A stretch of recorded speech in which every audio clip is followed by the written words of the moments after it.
नमस्कार दोस्तों, आज मैं आपको सुनाऊंगा पत्नी ने कहा तुम्हारी औकात ही क्या है। ये कहानी सुनकर आप भी रो पड़ेंगे दोस्तों। एक पति और पत्नी एक दूसरे का मजाक उड़ा रहे थे।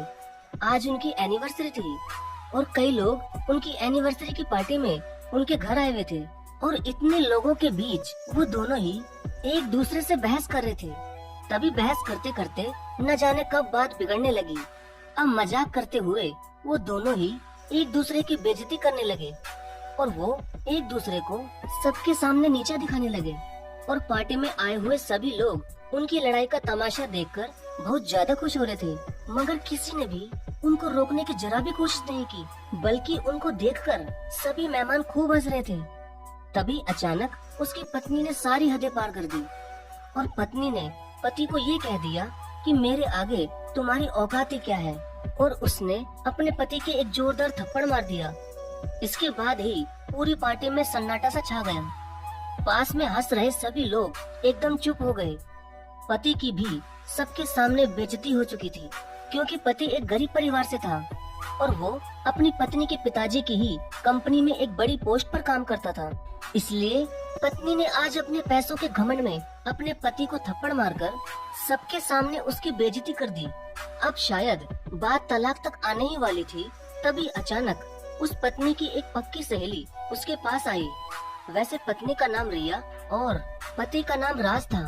तभी उसकी सहेली ने रिया का हाथ पकड़ा और पास में रखे एक बोर्ड के पास लेकर गई और उसकी सहेली ने रिया के हाथ में एक पेन मार्कर दे दिया। तो रिया ने कहा कि तुम ये क्या कर रही हो, इस मार्कर का मैं क्या करूं? तो सहेली ने कहा कि रिया एक काम करो, तुम इस बोर्ड पर 15 ऐसे नाम लिखो जो तुम्हारे दिल के एकदम करीब हो, जिनके बिना तुम ये जीवन नहीं काट सकती।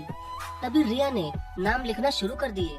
माता पिता, सास ससुर, पति बेटा और कुछ खास दोस्त और रिश्तेदारों के नाम रिया ने उस बोर्ड पर लिख दिए। अब सहेली बोली कि अब तुम इन 15 नामों में से 5 ऐसे नाम काट दो, ये सोचकर कि ये लोग तुम्हारी जिंदगी से हमेशा हमेशा के लिए चले गए।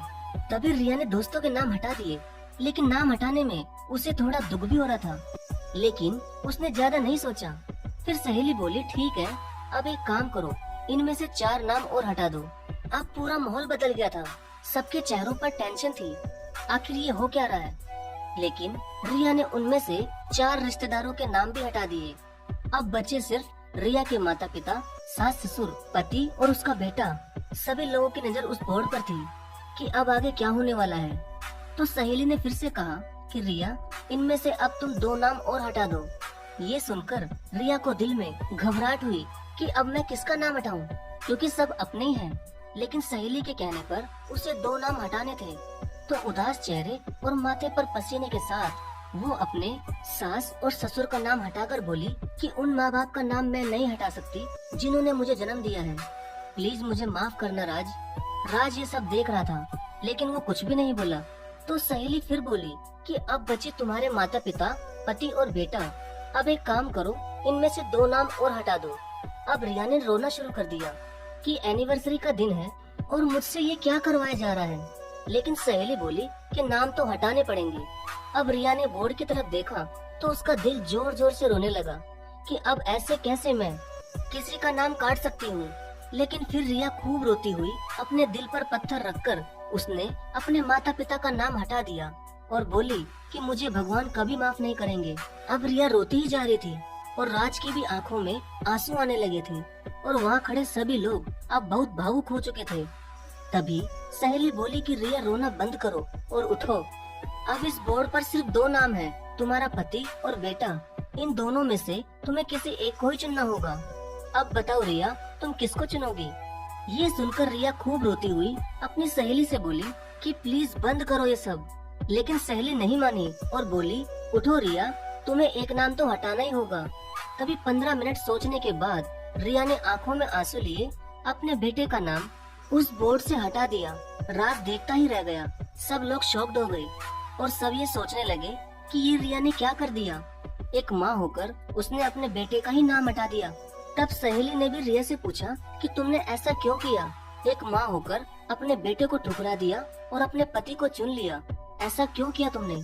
तो रिया आंखों में आंसू लिए बोली कि माता पिता और सास ससुर एक न एक दिन तो भगवान के पास चले ही जाएंगे, क्योंकि वो सब बड़े हैं और ये कुदरत का ही नियम है। जो आया है उसे जाना ही है। और बेटा शायद अपनी शादी के बाद मुझसे अलग हो जाएगा।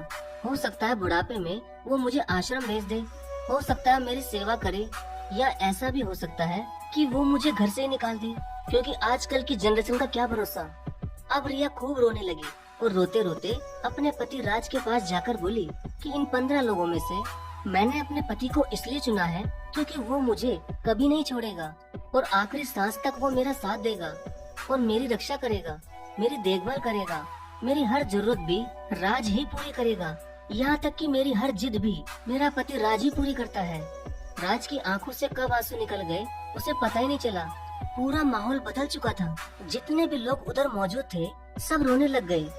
तब रिया की सहेली रिया से बोली कि जिस पति से तुम इतना प्यार करती हो और जिससे तुम्हें इतनी उम्मीद है, आज तुमने अपने पैसों के घमंड में सबके सामने उसी पति की औकात बता दी। और तो और तुमने सबके सामने उसके थप्पड़ मारकर सरेआम उसकी बेइज्जती कर दी।